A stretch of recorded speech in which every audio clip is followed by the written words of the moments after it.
দিয়ে তেল পাওয়া আপনি গাড়ি আটকাছেন কে? তারপর গাড়িতে ড্রাইভার চলে গেছে, নিম্ন 1 ঘন্টার ড্রাইভার। টাঙ্গাইলে ট্রেনে কাটা পড়া 5 জনের সবাই গাইবান্ধা জেলার।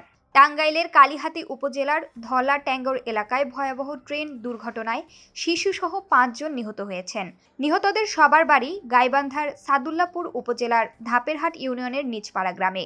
ঈদের ছুটি শেষে জীবিকার তাগিদে ঢাকায় ফেরার পথে এই মর্মান্তিক দুর্ঘটনার শিকার হন তারা। একসঙ্গে 5 জনের মৃত্যুতে পরিবার ও এলাকায় চলছে শোকের মাতম।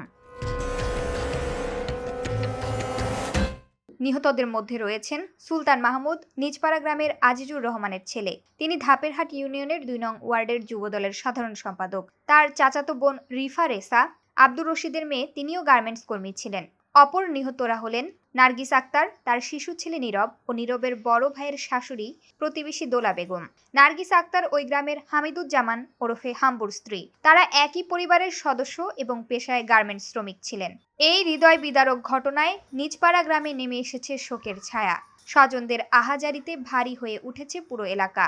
এক পরিবারের একাধিক সদস্য সহ একই গ্রামের 5 জনের মৃত্যুতে গ্রামবাসী যেন স্তব্ধ হয়ে গেছেন।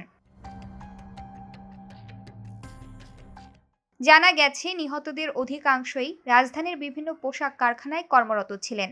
ঈদের ছুটি শেষে বাড়ি থেকে ঢাকায় ফেরার পথে এই দুর্ঘটনায় প্রাণ হারান তারা। পরিবারের উপার্জনক্ষম সদস্যদের হারিয়ে দিশেহারা হয়ে পড়েছেন স্বজনরা।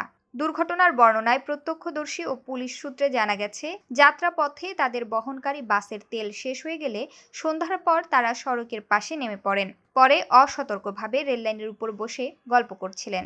এ সময় হঠাৎ দ্রুতগামী ট্রেন চলে এলে সরে যাওয়ার আগেই ঘটে যায় মর্মান্তিক এই দুর্ঘটনা।